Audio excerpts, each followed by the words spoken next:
You know how an app saves your data? Or how your shopping cart magically remembers what you put in it? Well, it all comes down to a few super powerful SQL commands. Today, we're going to open up the Data Artisan's Toolkit and show you how to go from just looking at data to actually building with it. So, here's our game plan. First, we'll get our bearings on what it really means to manipulate data. Then, we're going to pull out our tools, one by one. Insert for adding new stuff, update for changing it, and delete for clearing it out. And you'll definitely want to stick around to the end because we're going to finish with a pro-level tool called returning that will seriously save you a ton of time. All right, let's dive right in. The art of manipulating data. See, if creating your tables was like drawing up a blueprint for a house, what we're about to do is grab our hard hats and actually start building. So, you've done all the hard work of designing your table, right? You've got the columns, the data types, everything is just perfect. But right now, it's just an empty shell. It's a structure with nothing in it. The big question is, now what? How do we actually fill it with life? And this is where a really key idea comes in. The commands you use to define the table structure, that's called DDL. They're the blueprint. But today, we're focusing on DML, the commands used to manipulate the actual data inside that table. We're moving from design to action. Okay, let's grab our first tool from the kit, Insert. Think of this as laying the foundation. It's how you take a brand new, empty table and start putting the very first bricks of data into place.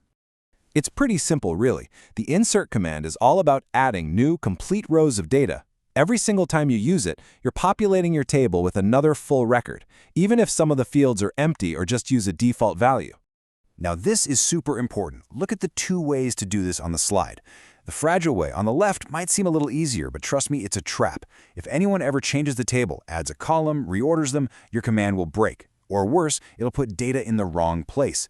The recommended way on the right, where you explicitly name the columns, is the professional standard. It's clear, it's safe, and it's not going to blow up on you down the road. And here's your first pro tip. If you need to add, say, 1,000 rows of data, don't send them one by one. That's like making 1,000 separate trips to the grocery store for one item at a time. It's crazy. Instead, use a single multi-row insert to send them all in one go.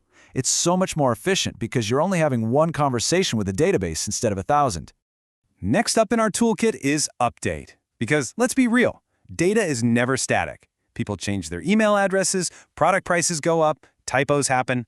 Update is your precision tool for modifying the data that's already in there. The update command is actually beautifully logical. It just needs three things from you. First, tell it what table to work on. Second, tell it what new values to set. And third, and this is absolutely critical, you have to tell it which specific rows to change, and you do that using the where clause. Okay, I need everyone to pause and really look at this slide. Burn this into your memory. This is the single most important safety rule for this tool. If you write an update statement and you forget the where clause, you will change every single row in that table. No questions asked. So always, always, always double-check for your where clause before you run an update. Our third tool, Delete, is for when data just isn't needed anymore. A user closes their account, an item is discontinued, you need a clean way to get rid of it. Delete is the tool for carving away those unneeded rows for good. And here's a really key distinction. Delete always removes the entire row. You can't use it to just blank out a single cell in your spreadsheet. If you want to do that, say remove someone's phone number but keep the rest of their info, you'd actually use an update command and just set that one value to null. And just like with update, the where clause is your most critical safety feature. It's your safety net. On the left, you see the danger zone. A delete command with no where clause will instantly and permanently wipe out all data in your table. The table itself will still be there, but it'll be completely empty.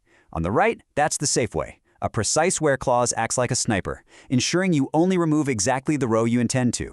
Okay, we've covered the big three: insert, update, and delete. Now it's time for the pro tool, the one that can really level up your code. It's the returning clause. Think of it as getting instant feedback from your database right after you make a change. I mean, think about this for a second. You run an insert or an update or a delete. How do you know for sure what just happened? The usual way is you have to run a whole separate select query just to check your work. And what if you just created a new user and you immediately need the new ID that the database just gave them? This is the exact problem that returning solves. You just tack it onto the end of your command, and you're basically telling the database, hey, once you're done doing your thing, send me back some information from the rows you just touched. It brilliantly combines 2 steps into a single super efficient command. So here's probably the most common way you'll use this. You insert a new student into your table, and the database automatically generates a unique ID for them. Well, by adding returning student ID to your command, that brand new ID gets sent straight back to your application. Bam! No need for a second query to go looking for it. It's also incredibly powerful with update. Let's say you're changing a student's name from Ben to Benjamin. With returning, you can literally have the database send you back both the old name and the new name in a single shot. This is perfect for logging changes or just verifying that your update did exactly what you thought it would. And finally, with delete. This is an absolute game changer for creating audit trails. When you delete a record, you can use returning to get a complete copy of that row just seconds before it vanishes forever. It's the perfect way to create a snapshot of what was removed for your records. Okay, let's put our tools back in the box and do a quick recap of everything we've just covered. And here it is, your complete toolkit, all on one slide. You've got Insert to create new rows, Update to modify the ones you have, and Delete to remove them.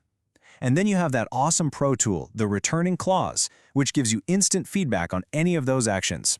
Mastering these 4 is the absolute foundation of working with data. And here's the most important thing to take away from all this. Every time you post on social media, add an item to your online cart, or change a setting in an app, it's these exact commands running behind the scenes. They are the true building blocks of the digital world. So now that you have the tools, the only question left is, what will you build?